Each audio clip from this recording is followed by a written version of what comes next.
Hello, I'm Dr. Thornton. It's not all about being fully accredited. At least now we can clearly see your views on accreditation by your statements and by your history at Mecklenburg. We get caught up into comparing ourselves to the state or comparing ourselves to Suffolk or Hampton. And this week, I had the opportunity to go to a meeting where the Southern and Central Citizens Association asked the board chair, myself, and our equity coordinator to come down and answer some questions around the topic of equity and inclusion. One of the things that really came out in that meeting was a fear around critical race theory and the 1619 Project. I want to assure people there is no Virginia K-12 curriculum at the state level for critical race theory or 1619 Project. And I can assure you as superintendent of Isle of Wight County Schools, we have no intention of putting a curriculum into place at the local level around those theories.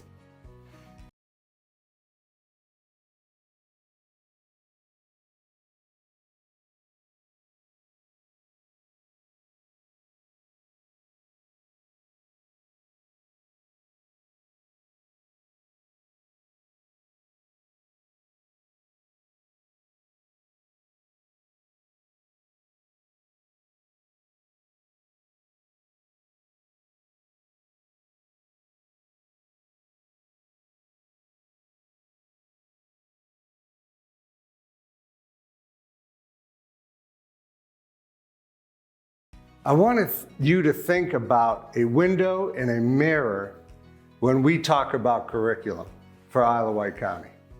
When you look out a window, what do you see? Besides the beautiful flowers, the birds, etc., you see the world outside. I think that when kids get in high school, they need to have the opportunity to explore different options. They may be exploring options with sexuality, their own sexuality. And they need to have the opportunity to read books on gender. And maybe some of these books that you know people are taking exception to have to do with that. What happens when our children read a book? They get to experience that world outside through the book.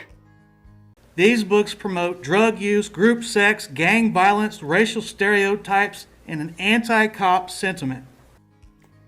Then sometimes if the light hits the window just right, you can see your reflection in the window. Now the window becomes a mirror. None of those books have been banned. Well, They were viewed as challenged. They added the word banned. I did my own research.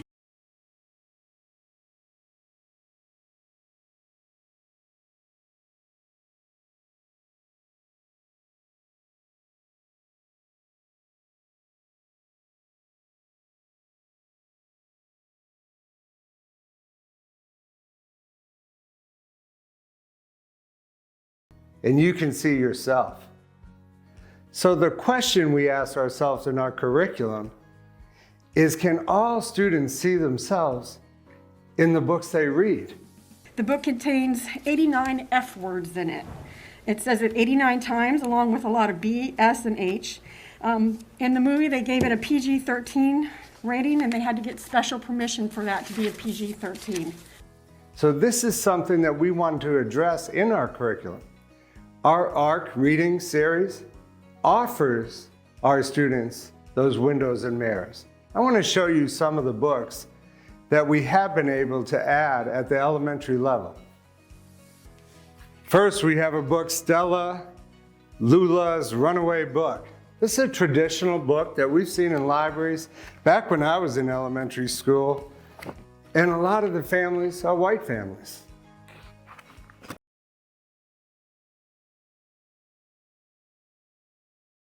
But what we also have now in the art curriculum, here's a book about an Asian family. Here's a book about indigenous people. Here's a book about African American people. Here's a book that one of our students actually wrote a couple years ago about a student who's in a divorced family and lives sometimes with his mother and father. That's the real world to many of our students. Part of this training included a statement that children living in a two-parent home are privileged. This is disgusting to make anyone think that because they live in a two-parent home, they are privileged. They are blessed, not privileged. And how can you judge a one-parent home as non-privileged and inferior?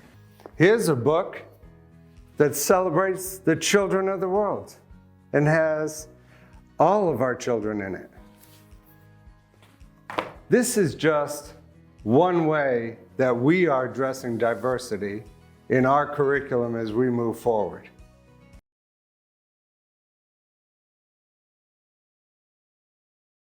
If you all have approved this to be read by students, it is dereliction of your duty. It is disgusting. And I know that I'm old. But if I'd have brought a book like that into any school I went to, even as a senior in Windsor, I'd have been suspended at least. So thank you, and if you don't look back into these books and pull those out, you're as disgusting as the people that wrote them. Thank you. Ms. Perkins, you represent Windsor. That's my district. I've asked you several questions in emails. I asked you twice if you approved this. You did not respond. I'm asking you now in public. Do you approve of the books in the Read Woke Challenge?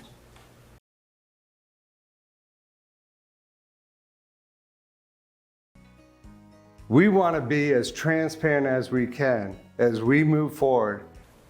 Mr. Thornton's response to my letter said that and this is a quote, reading these books exposes them to different cultures, and it's just as important as math and science based on feedback from our business partners.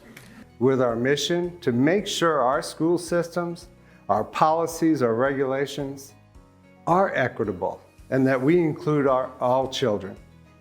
Thank you so much.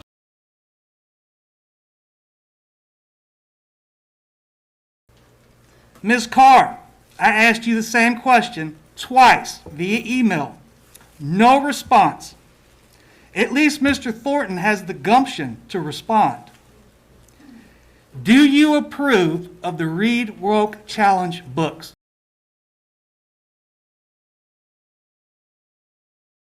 But I wish I would have known about this challenge because I had no clue. I found that out today. I want you fired.